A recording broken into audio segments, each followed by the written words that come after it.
అందరికీ నమస్తే. బయటికేమో అంత మంచిగా కనిపిస్తుంది. నిజంగా అట్లా మంచిగా కనిపించినట్లే గనక ఉంటే చాలా బాగుంటుంది కూడా. ఎందుకంటే పాలనలో దాని ఎఫెక్ట్ కనిపిస్తుంది. నేను ఎవరి గురించి మాట్లాడుతున్నా అంటే సీఎం వర్సెస్ మినిస్టర్స్. వీళ్ళు బయటికి కనిపిస్తున్నంత మంచిగా గనక వీళ్ళ మధ్య కోఆర్డినేషన్ కనుక ఉంటే మనకు అది ఫలితం కనిపిస్తుంది. అడ్మినిస్ట్రేషన్లో ఫలితం కనిపిస్తుంది, పాలనలో మనకు ఫలితం కనిపిస్తుంది. కానీ ఇప్పుడు ఏమైందంటే ఆ కోఆర్డినేషన్ మిస్ అయింది.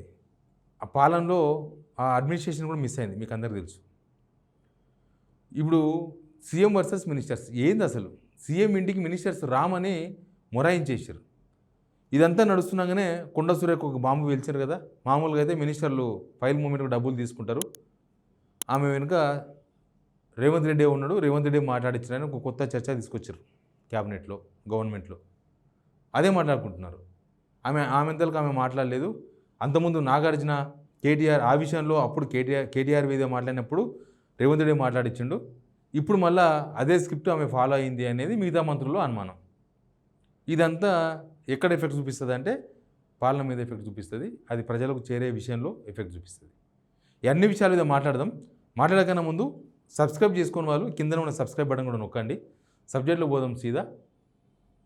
CM versus ministers. వీళ్ళిద్దరికీ వీళ్ళ అధికారం రాకముందు నుంచి గ్యాప్ ఉంది.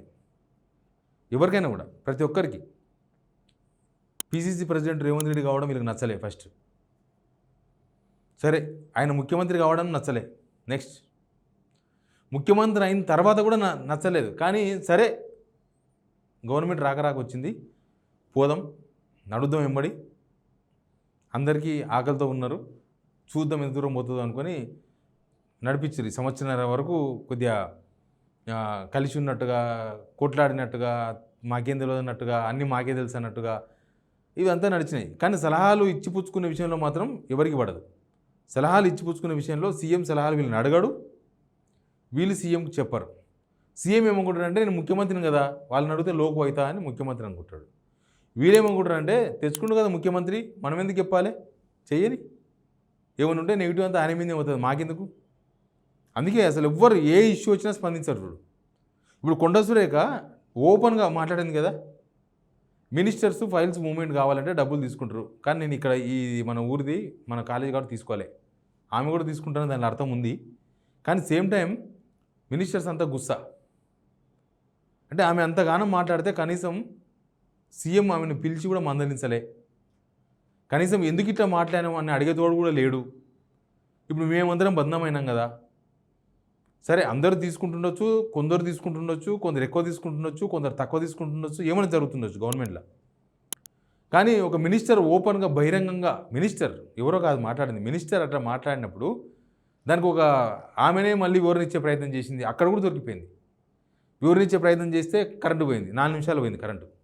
ఆమె మాట్లాడు స్టార్ట్ చేసింది, కరెంటు పోయింది, గవర్నమెంట్ మళ్ళీ దొరికిపోయింది. కాంగ్రెస్ గవర్నమెంట్లో కరెంటు ఉండదు అనేది మళ్ళీ ఒకసారి ప్రూవ్ అయింది. కొండ సురేఖ గారు ముట్టుకుంటే చాలు మొత్తం దొరికిపోతారు. ఇప్పుడు ఈ మినిస్టర్స్ ఏంటంటే, ఇప్పుడు ఎవరు ఫైల్ మూమెంట్లో డబ్బులు తీసుకుంటున్నది ఎవరు, ఎందుకు మాట్లాడిండు. ఇప్పుడు సీఎం ఆమెను పిలవలేదు, మాట్లాడలేదు, కనీసం షంటింగ్ అంటే కనీసం ఒక వార్నింగ్ కూడా, అమ్మ నువ్వు ఎన్నిసార్లు మాట్లాడతావు, నువ్వు మాట్లాడొద్దని వార్నింగ్ కూడా ఇవ్వలేదు. కనీసం ఎందుకు మాట్లాడినావు అడగలేదంటే అసలు ఆయన్నే మాట్లాడించిండా అనే ఒక అనుమానం మినిస్టర్స్లో నెలకొన్నది. ఆమెతో కూడా ఎవరు మినిస్టర్స్ మాట్లాడే ప్రయత్నం చేయలేదు, ఎందుకు ఇట్లా మాట్లాడినామమ్మా అని. ఎందుకంటే మళ్ళీ అడిగితే మళ్ళీ తర్వాత ఏదైనా సందర్భంలో మళ్ళీ ఆమె మళ్ళీ ఓపెన్ చేసింది అనుకో, నేను అప్పుడు మాట్లాడితే పలానా మంత్రిని నాకు ఫోన్ చేసి అడిగిండు అంటే ఆ మంత్రి తీసుకున్నట్టు లెక్క అవుతుంది. తీసుకుంటుండొచ్చు, కానీ ఇప్పుడు గుమ్మడికాయలు దొంగ అంటే భుజాలు చూసినట్టు అయిపోయింది మినిస్టర్స్ పరిస్థితి కొండ సురేఖ చేసిన పనికి. అందుకే కొండ సురేఖకు మినిస్టర్స్కి ఏం డిఫరెన్సెస్ లేవు. కొండ సురేఖ ఒకప్పుడు కాంగ్రెస్లో పనిచేసిండ్రు. ఆమె ఓల్డ్ కాంగ్రెస్, న్యూ కాంగ్రెస్ అంటే టీ కాంగ్రెస్, టీడీపీ కాంగ్రెస్, ఒరిజినల్ కాంగ్రెస్ రెండు కొండ సురేఖ గారే. కానీ ప్రతిసారి రేవంత్ రెడ్డి గారు ఆమెను పావుగా వాడుకొని ఆయన ఎవరిని కొట్టాలనో వాళ్ళని కొట్టడానికి ప్రయత్నం చేస్తున్నాడు అనేది అనుమానం. ఇక్కడ మనకు వచ్చే అనుమానాలు కాదు, వాళ్ళకే వచ్చిన అనుమానాలు అవి. అందుకే ఎవరు మాట్లాడే ప్రయత్నం చేయలేదు కొండ సురేఖతో. ఆమెనే వివరించే ప్రయత్నం చేసింది, వదిలేసింది. ఇంకా ఏమని అనుకొని ఏమైనా చేసుకున్నాను. కానీ ఆల్రెడీ జనాలకు పోల్చింది పోయింది. మంత్రులు డబ్బులు తీసుకుంటున్నారు, అది ఫైల్ మూమెంట్ కావాలంటే అర్థమైపోయింది. ఇక ఇది ఒక్కటే కాదు, కొన్ని రోజుల నుంచి మినిస్టర్సు రేవంత్ రెడ్డి ఇంటికి పోవద్దు అని డిసైడ్ అయిపోయారు. రేవంత్ రెడ్డి ఏమో సెక్రటరీకి వస్తలేడు. మినిస్టర్స్ ఇంటికి పోము, మేము రాము. నిజానికి చాలా రోజులకి వెళ్ళి కాదు, గవర్నమెంట్ వచ్చినప్పటి నుంచి కూడా చాలామంది మినిస్టర్స్ చాలా దూరంగా ఉంటున్నారు. పొన్నం ప్రభాకర్ గారు ఉన్నారు, మనకి ఎప్పుడు కనబడాడు వాళ్ళ ఇంటికాడ. తర్వాత ఉత్తమ్ కుమార్ రెడ్డి 1-2 సార్లు కనిపించిండు.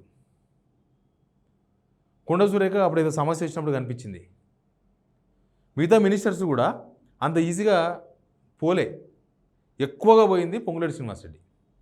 పొంగులేటి శ్రీనివాసరెడ్డి పొద్దుగా లేచిపోయి ఆయన్నే ఉండి, నిజానికి ఆయన స్థాయికి, ఆయన దగ్గర ఉన్న ఫైనాన్షియల్ సిచ్యువేషన్కి, లేకపోతే ఆయన దగ్గరనే వేల మంది ఉద్యోగులు పనిచేస్తారు ఆ కన్స్ట్రక్షన్స్ అవి ఇవి రకరకాల కంపెనీలు. అట్లాంటిది ఈయననే పోయి ఒక పనిలాగా తయారైపోయినాడు. ఈయన ఇంటికాడ, పొంగులేటి ఇంటికాడ కార్లకి వెళ్ళి కింది దిగాలంటే వచ్చి కాలు మట్టి కంటకుండా తీసుకుపోయే పనులు ఉంటారు పొంగులేటి ఇంటికాడ. కానీ ఏం ఆశించిండ్రో ఏమో తెలియదు, రేవంత్ రెడ్డి ఇంటికాడ పనులు కన్నా ఎక్కువ తయారైండు. ఇప్పుడు పోతలేడు. పొంగులేటి శ్రీనివాసరెడ్డి పొయ్యి బంద్ చేసిన విషయం అర్థమై, మేము రాము. ఇక దామోదర నరసింహ ఒక్కసారి కూడా పోలే. ఆత్మాభిమానం ఉన్నాడు, ఆత్మగౌరవం ఉన్నాడు దామోదర నరసింహ. ఒక్కసారి కూడా పిలిస్తే కూడా పోలే. అసలు ఆయన శాఖలు సీఎంను ఏలే పెట్టనీయాడు. నా శాఖ నేను చూసుకుంటా, నేను డిప్యూటీ సీఎంగా పనిచేసినా అని అనుకుంటాడు ఆయన. అయినా సరే ఆయన శాఖలు 2 ఐఏఎస్లు ఆయన చెప్పుకుంటూ ట్రాన్స్ఫర్ చేసి పడేసిండు. అప్పటి నుంచి మనోడు గుస్సా అయిపోయాడు. అస్సలు నాకు తెలియకుండా నా శాఖలో 2 ఐఏఎస్లు ట్రాన్స్ఫర్ చేశారని దామోదర నరసింహ అయిపోయాడు, కట్ ఆఫ్ అయిపోయాడు. ఇంకా మిగతా వాళ్ళ పరిస్థితి కూడా అంతే. మిగతా వాళ్ళు కూడా ఇంకా మాకెందుకు, మేము పోము. లాస్ట్కి ఏం చేశారంటే ఇంటికి వస్తలేరని చెప్పి అక్కడ కమాండ్ కంట్రోల్ రూమ్లో దుకాణం పెట్టుకున్నారు. కమాండ్ కంట్రోల్ రూమ్కి రండి, అక్కడ మాట్లాడుకుందామని. వాళ్ళు ఏంది మినిస్టర్సు, కమాండ్ కంట్రోల్ రూమ్ కూడా రాము. కమాండ్ కంట్రోల్ రూమ్కి ఎందుకు రావాలి? సెక్రటేరియట్ ఉంది, సెక్రటరీలో మాట్లాడదాం. దాని ఫలితమే ఈ వర్షాకాల అగ్రికల్చర్ ప్రణాళిక, అంటే ముందస్తు వ్యూహం ఉంటుంది, ప్రణాళిక ఉండాలి. దానికోసమని Tummala Nageswara Rao, CM Revanth Reddy after 3 months సెక్రటరీకి వచ్చిండు. 3 మంత్స్ తర్వాత వచ్చింది సెక్రటరీకి. ఎక్కడ చూడకుండా డైరెక్ట్గా ఆయన ఛాంబర్కి వచ్చిండు, మాట్లాడుకున్నాడు. ఆయన ఛాంబర్ నుంచి మళ్ళీ వెళ్ళిపోయాడు. ఇప్పుడు ఏమైందంటే కమాండ్ కంట్రోల్ రూమ్లో మీటింగ్లు పెడితే ఆఫీసర్లు మొత్తం ఫైళ్ళన్నీ సర్దుకొని మళ్ళీ ఇక్కడ నుంచి ఆడిపోవాల్సి వస్తుంది. యాక్చువల్గా ఇంత పెద్ద సెక్రటరీ కట్టడం వెనుక ఉద్దేశమే ఈ ఊకి అనవసరంగా అటు ఇటు తిరగడము, ఈ ఫైల్స్ అని మోసుకొని తిరగడము, దీంతో టైం వేస్ట్ అవుతుంది. ఒక దగ్గర అందరు ఉంటే మీటింగ్ ఏమైనా నిర్వహించాలంటే అక్కడనే పెట్టుకుంటే అందరు ఆనే ఉంటారు, ఏ డిపార్ట్మెంట్లోనే ఆడికే వస్తారు. ఇప్పుడు అగ్రికల్చర్ మీటింగ్ ఒకవేళ కమాండ్ కంట్రోల్ రూమ్లో జరిగిందనుకో, మాట్లాడుతూ ఉంటే ఫైనాన్స్ డిపార్ట్మెంట్తో పని ఉందనుకో. ఎందుకంటే ఏదో రైతు భరోసా లాంటిదో లేకపోతే ఇంకోటో, వాళ్ళ విత్తనాలు ఎన్ని ఉన్నాయి, ఎన్ని కొనాలి, మనం ఏమైనా డబ్బులు ఇవ్వాలన్నా ఎవరికైనా ఇవ్వాలన్నా అన్న అవసరం ఉంటే అక్కడి నుంచి ఫోన్ చేసి వీళ్ళు ఫైల్ తీసుకుని అక్కడికి రమ్మని చెప్పాలి. మళ్ళీ ఇక్కడ ఉన్న ఫైనాన్స్ డిపార్ట్మెంట్ వాళ్ళు మళ్ళీ ఫైల్ వేసుకొని మళ్ళీ కమాండ్ కంట్రోల్ రూమ్ పోవాలి. ఇక్కడనే ఉన్నారనుకో 5 నిమిషాలు మ్యాటర్.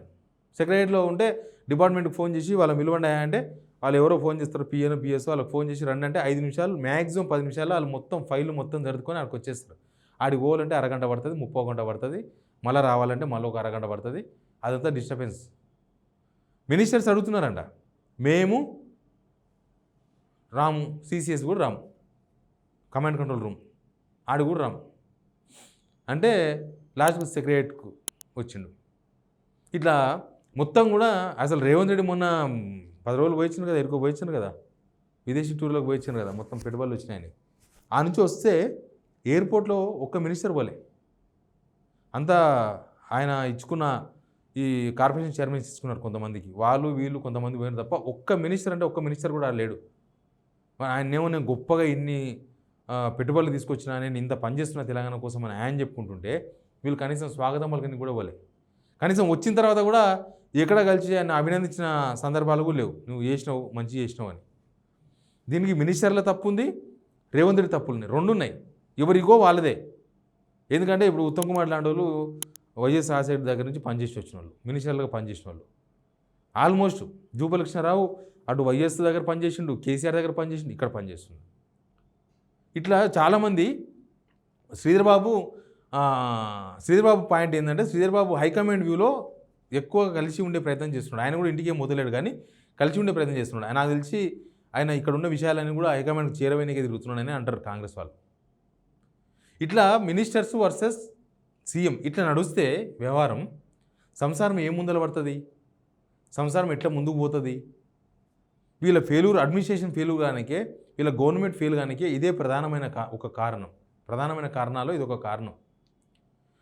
రేవంత్ రెడ్డి నిజానికి 4 మెట్లు దిగాదు, 100 మెట్లు దిగి అయినా సరే వీళ్ళందరినీ కోఆర్డినేషన్ చేసుకొని వీళ్ళ ఆలోచన తీసుకొని ఊరికి కేసీఆర్ను సలహా ఇయ్యి, కేసీఆర్ను సలహా ఇయ్యి, కేటీఆర్ను సలహా ఇయ్యి అడగడం ఎందుకు? ఇక్కడ కూడా సీనియర్లు ఉన్నారు, వాళ్ళకి అది కూడా నచ్చలేదు. ఆయననే సలహా అడగడం ఎందుకు, మేము ఇయ్యం ఆ సలహాలు మమ్మల్ని అడిగితే, కానీ అడుగుతలేడు. ఏంటంటే ఇగో అడగంది మేమెందుకు ఇవ్వాలని వీళ్ళకి ఇగో. అట్లా వీళ్ళు ఇయ్యరు, వాళ్ళు ఇయ్యరు, ఎవరికి ఇయ్యరు, ఎవరి పని వాళ్ళదే.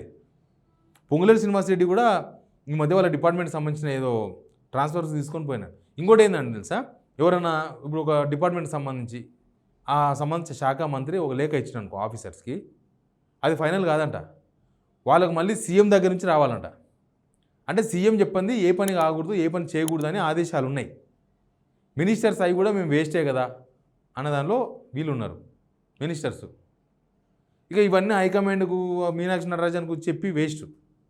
ఎందుకంటే వాళ్ళు చెప్తున్నారు, వదిలేస్తున్నారు. మీనాక్షి నటరాజన్ వచ్చిన తర్వాత కూడా ఇక పెద్ద డెవలప్మెంట్ ఏం లేదు. పార్టీ పటిష్టత కానీ లేకపోతే గవర్నమెంట్లో ఏం డిఫరెంట్ లేదు. అవే తప్పులు జరుగుతున్నాయి, అదే అడ్మినిస్ట్రేషన్ పోయింది, అదే ల్యాప్సెస్ కనిపిస్తున్నాయి, అవే బ్రేక్ డౌన్స్ కనిపిస్తున్నాయి గవర్నమెంట్లో. అవే నిర్ణయాలు, వివాదాస్పద నిర్ణయాలు మొత్తం తీసుకుంటున్నారు. ఇప్పుడు ఇంకా కోపంతో తీసుకుంటున్నారా, లేకపోతే మీనాక్షి నటరాజన్ ఏం చేస్తారో చూద్దామని తీసుకుంటున్నారా, లేదా హైకమాండ్కి సవాల్ విసరానికి తీసుకుంటారో తెలియదు, కానీ అవే నిర్ణయాలు, అవే తప్పు నిర్ణయాలు, అవే వివాదాస్పద నిర్ణయాలు తీసుకుంటున్నారు.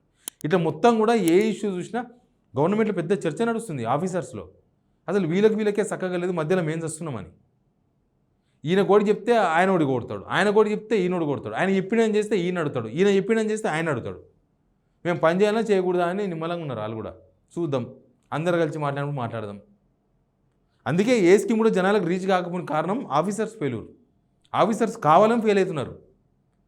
కావాలని ఎందుకు ఫెయిల్ అవుతున్నారంటే ఈ తరిగి చూసిన తర్వాత, ఇవన్నీ చూసిన తర్వాత ఎందుకు మనం భుజాన్ని వేసుకొని తిరగాలి, ఎందుకు మనం బంధం కావాలి, అయిన కాడికి అవుతుంది, ఉన్న కాడికి అవుతుంది, వాళ్ళు ఒకటే మాట్లాడినప్పుడు చూద్దామని వాళ్ళు కూడా నిమ్మలంగా ఫెయిల్ అవుతున్నారు. Officers failure, ministers failure, CM failure, మొత్తానికి గవర్నమెంట్ ఫెయిల్. ఇది నడుస్తుంది రాష్ట్రంలో. Please subscribe signal TV.